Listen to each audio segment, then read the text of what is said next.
Yobu 28:28 hari ijambo rivuga ngo maze ibwira umuntu iti dore kubaha Uwiteka nibwo bwenge.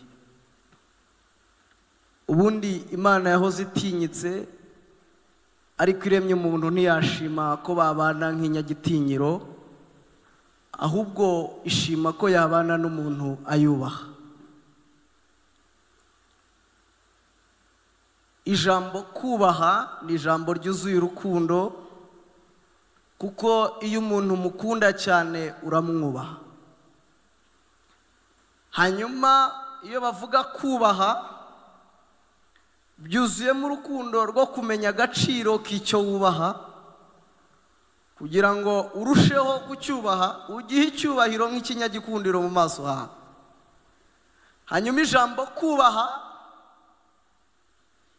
ni ijambo ryuzuye urukundo. Ubu mfite abantu ntinya ariko nkagira nabo nubaha, ariko bose ntibanganya icyubahiro mu maso yanjye. Uwo ntinya mbimukorera mu maso, ariko uwo nubaha naho atandeba niba mu rukundo rwo gukora ibyo ashaka kugira ngo nkomeze mwubahe. Kuko kubaha uwo nkunda bimesha ubuzima bwo kumererwa neza, kuko urukundo rw'uwo nubaha runtegeka kumwubahira aho mbona naho atambona. Bwana Yesu asifiwe.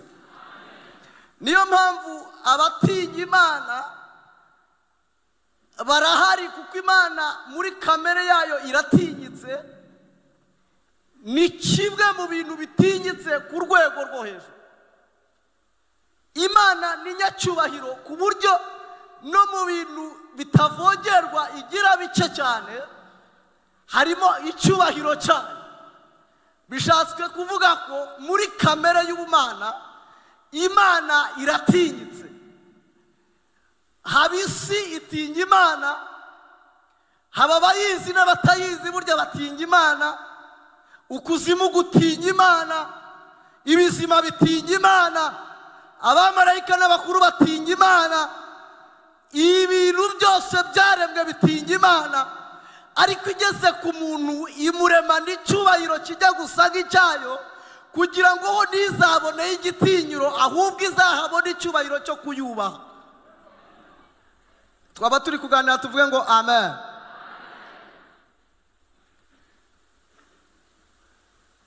Umuntu yaremanywe kamere n'akamero k'ubumana kugira ngo niza kumureba mu mafu ya nimunsi umuntu ntatinye Imana, ahubwo mu cyubahiro cy'urukundo rw'umuntu n'Imana yirukanke nk'umwana ugiye guhobera papa wiwe, ayihobera Imana imubaza ati mwaramutse gute? Undi ati twaramutse neza, Edeni imeze neza, bahoberane bahana imisaya. Urukundo rw'umwana n'umubyeyi ruhesha abantu n'Imana kubaha. Ariko kubera kutubaha k'umuntu, umuntu atakaza iyo ndangagaciro. Icyaha nicyo cyatwaye kubaha, gitwara kubaha k'umuntu yagiraga. Umuntu asigara atinya Imana ku buryo mu ijoro ryo gukora icyaha Imana yarazindutse nk'uko bisanzwe, iza kureba umuntu isanga kera yatinye yahunze. Hanyuma kuva uwo munsi umuntu yabaye wahunga Imana, kugira ngo umuntu abashe kubona Imana. Uko akoze icyaha bigasaba urupfu rw'ikintu kiva amaraso kugira ngo abashe kubaho adatinya Imana. Ariko muri Kristo Yesu Imana ihazaniramo uwundi mutima wo kongera kwiyunga n'umuntu, kugira ngo igitinyiro cy'Imana n'umuntu kivemo hagati, ahubwo hasubiremo isano ry'amaraso. Umuntu yongere gufata Imana nka data nayo imufate nk'umwana.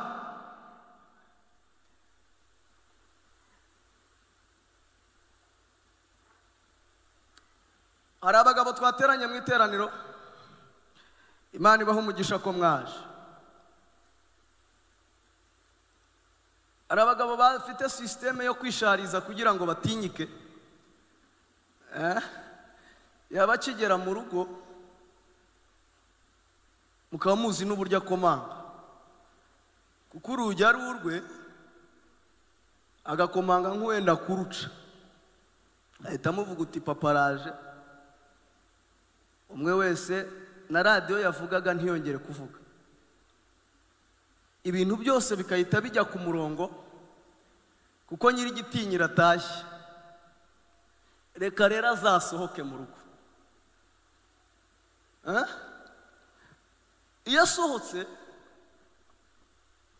ubwiza bwe, icyubahiro cye, ibigwi bye agenda bijyanye, kubera ko biboneka muri presence ye, biboneka mu kuboneka kwe. Namwe siko mubizi? Hanyuma uwariraga ikijumba mu ibase arongera, uwaterekaga ibase ku meza akongera, uwicara mu ntebe ye. Ngewe nakuze abagabo bagira intebe za mu nzu, ku buryo uyicaramo akakubwira ngo iyi ntebe niyo umutwara, ukayihagurukamo. Ababyeyi bajya guteka agahisha ibiryo by'iki by'umutwara, abana bakarya ibiryo bibi, ariko umutwara akarya ibiryo byiza, atari uko mukunze, ahubwo avuga ati natahana amahane ndi umukinge bino byiza mu maso, wenda iri joro sindi buze kugirana nawe ikibazo. Hanyuma rero icyubahiro cye cyose kigashirana n'iyo presence akiva mu nzu. Uwicara muri ya ntebe agatangira kuyigera, umwe akigera urukweto rwe, undi akajya mu myenda ye, kubera ko baramutinya ariko ntibamwubaha. Hanyuma rero rimwe yagaruka mu rugo agasanga bya bintu bimeze kuko yabisize, akagira ngo niko byahoze, ariko mu by'ukuri siko byahoze, ahubwo bigaruwe n'igitinyiro cye. Buri gihe agahabwa umusaruro w'ibikomotse mu gutinywa kwe, ariko ntabone umusaruro w'ibikomoka mu rukundo bamukonsomamo. Bibiliya iravuga muri Yohana 3:16 haravuga ngo kuko Imana yakunze abari mu isi cyane, ngo byatumye itanga umwana wayo w'ikinege, ngo kugira ngo umwizera wese atarimbuka, ngo ahubwo ahabwe ubugingo buhoraho. Imana buri gihe ku bantu batayizera igaragara nk'itinyitse, ariko kuri twebwe abizeye umwana wayo Yesu Kristo, ari we bwenge bw'ukuri bwuzuyemo kubaha. Umuntu wese wakiriye Yesu Kristo, Imana imuronkamo umusaruro wo kuyubaha. Niyo mpamvu tuvuga ibyo yakavuze iri mu bantu, tukambara uko yakambaye iri mu bantu, tukagenda uko yakagenza iri mu bantu, tugahanura ibyo yakavuze iri mu bantu, korari mu kigatanga ubutumwa yagatanze iri mu bantu. Ni ukubera icyizere twagaruriwe muri Yesu Kristo kiduhesha urukundo rwo kuyubahira aho bari n'aho batari.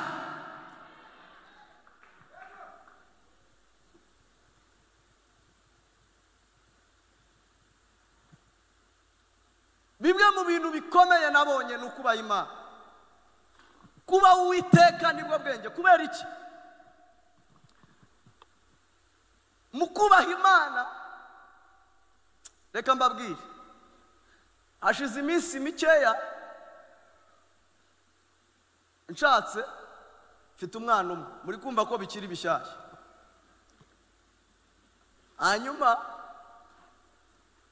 ngewe ntarashaka, najyaga ndambagiza, umukobwa akambwira ati ntago ndi burye, sindi buryame, ati kunywa byananiye ntarakubona, ati wenda nyitaba mbashe kurya. Kandi ibyo bintu akabimbwira amaze kurya cyangwa akabimbwira arimo kurya.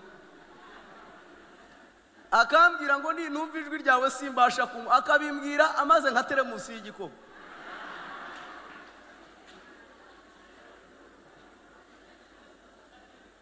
Ariko reka mbabwire bimwe mu bintu bikubiye mu bwenge bwo kubaha Imana.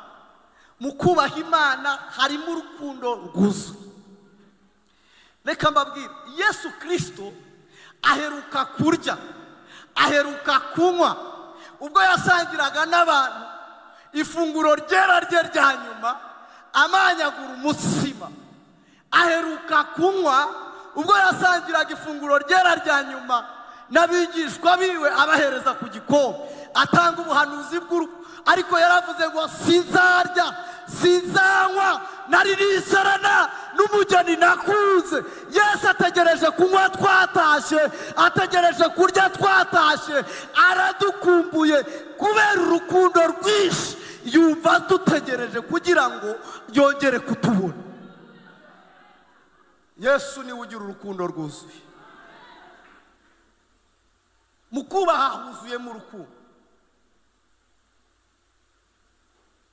Icya kabiri,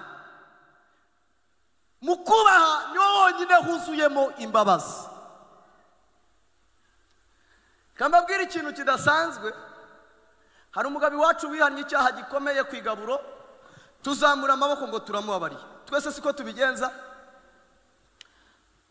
Hanyuma buri gihe twamureba, bya bintu twamubabariye bikagira gute? Noneho tukiyoze yari yarihannye icyaha gikomeye. Reka nkibabwire, murahita mwumva ko namwe kukibagirwa bigoye. Yari umukristo ava mu kubaha Uwiteka, ajya hanze ari umuntu wize, ariko ubujiji bw'irari buramufata, arangije acakira ihene ku manywa y'ihanga.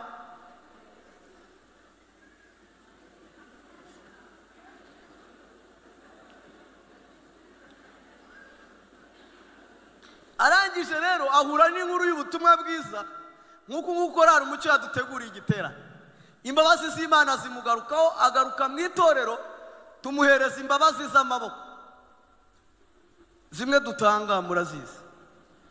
Maze rero yafashwa nk'uko yakiterera hareruya, ukumva umwe asyonyoye undi, namukandagiye bikomeye, ukumva undi amajuru ati se yarayifashe, yabwiye abantu barayimufatira, yarayiterese, noneho bikaducana. Ariko reka mbabwire ikintu gitangaje. Muri Kristo Yesu twahawe imbabazi. Muvuge ngo amen.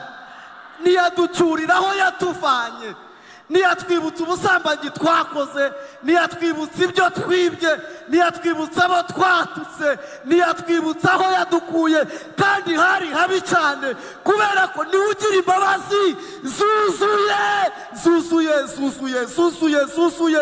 Atanga imbabazi zuzuye zuzuye zuzuye zuzuye zuzuye zuzuye. Abantu yahaye imbabazi muvuge cyane ngo amen.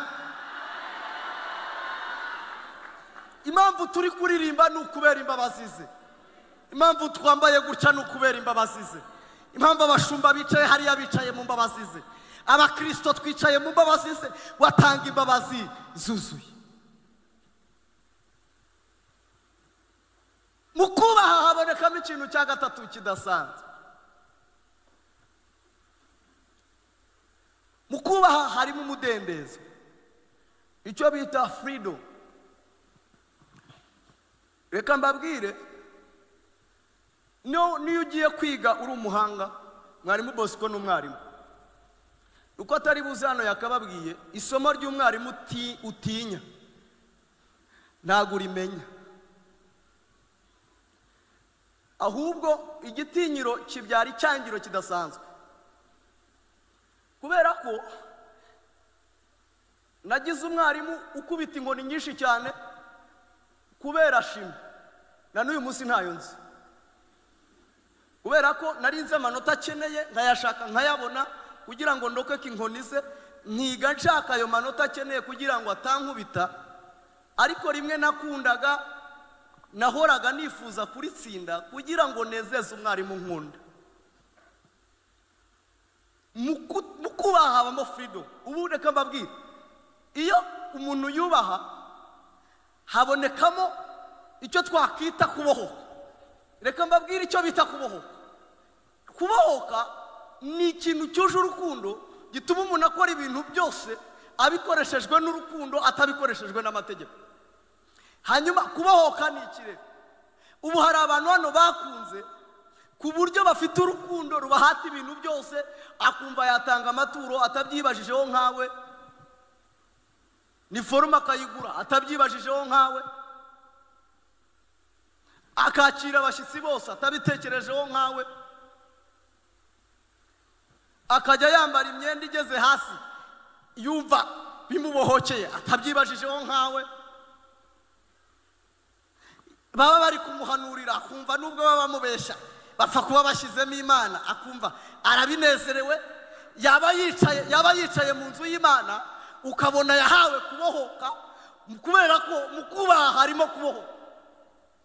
hanyuma iyo umuntu atubaha ahora iteka ahorana imigozi imuboshye, kuko ibintu byose abikoreshwa n'urutoto rw'ibyo yamenye. ubundi Yesu Kristo si ukumenya, Yesu Kristo ni ihishurirwa rituruka mu kubaha Imana. hanyuma rero ibyo bintu icyo bita freedom cyangwa se kwishyura ukizana mu bumana, mu buzima bw'ubumana, nibyo bitanga ubwenge, kubera ko ibyo abandi bita ubupfu wowe ubibona mu bumana ukabibona mu buzima. reka mbabwire ikintu kidasanzwe, intwaro z'abarokore nizo ntwaro za mbere zuzuye ubupfu. umurokore bamanika igipapuro cya kredi, aho kugira ngo ajye gushaka amafaranga akazamuka kanyarira se habaye amafaranga. niyo uhuye n'umuntu uzi ubwenge akubwira ko ahantu waje atari, ariko kubera ko twebwe muri ubwo bupfu twahakuye ubuzima, uremera ugakomeza ukazamuka.